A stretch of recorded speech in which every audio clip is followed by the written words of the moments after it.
Hello friends, welcome to my YouTube channel. दोस्तों, कल defence से जुड़ी हुई स्टैंडिंग कमेटी ने पार्लियामेंट में एक रिपोर्ट सबमिट की।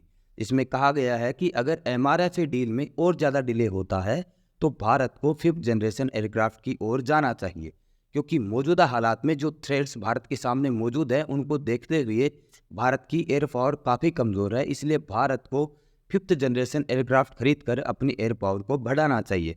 अगर फिफ्थ जनरेशन एयरक्राफ्ट की बात करें तो दुनिया में अभी खरीदने के लिए सिर्फ दो ही फिफ्थ जनरेशन एयरक्राफ्ट मौजूद हैं, एक F-35 और दूसरा Su-57। अगर F-35 की बात करें तो ना तो अमेरिका ने अब तक भारत को F-35 का ऑफर दिया है और ना ही भारत अमेरिका के साथ फ्रंट लाइन वॉरियर यानी कि फाइटर एयरक्राफ्ट जैसी बड़ी डील साइन करेगा, क्योंकि दोनों ही कंट्रीज के बीच में मिसट्रस्ट बहुत ज़्यादा है। वहीं बात करें रशियन मेड Su-57 की, तो रशिया भारत का टाइम टेस्टेड दोस्त रहा है। वहीं रशिया यूक्रेन वॉर में जिस तरीके का जौहर Su-57 ने दिखाया है, दैट इज अमेजिंग। वहीं रूस ने Su-57 को भारत के साथ मिलकर को मैन्युफैक्चर करने का ऑफर भी दिया है, जिससे भारत को अपने एमका प्रोजेक्ट में भी बड़ी मदद मिल सकती है। इसके अलावा रशिया ने ये ऑफर भारत के साथ ही यूएई को भी दिया है, और जाहिर सी बात है कि अगर यूएई इस प्रोजेक्ट में शामिल होता है तो यूएई भी Su-57 जेट्स को खरीदेगा।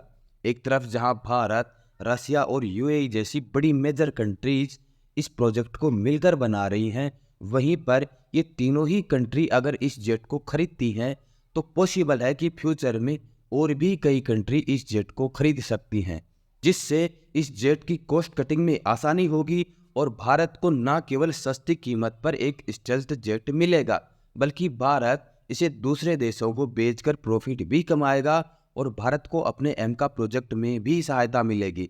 अब अंत में दोस्तों, मैं आपसे पूछना चाहूँगा कि क्या वाकई में भारत फिफ्थ जनरेशन एयरक्राफ्ट खरीदेगा, और अगर खरीदेगा तो कौन सा एयरक्राफ्ट खरीदेगा, Su-57 या फिर F-35? आप कमेंट करके ज़रूर बताइए।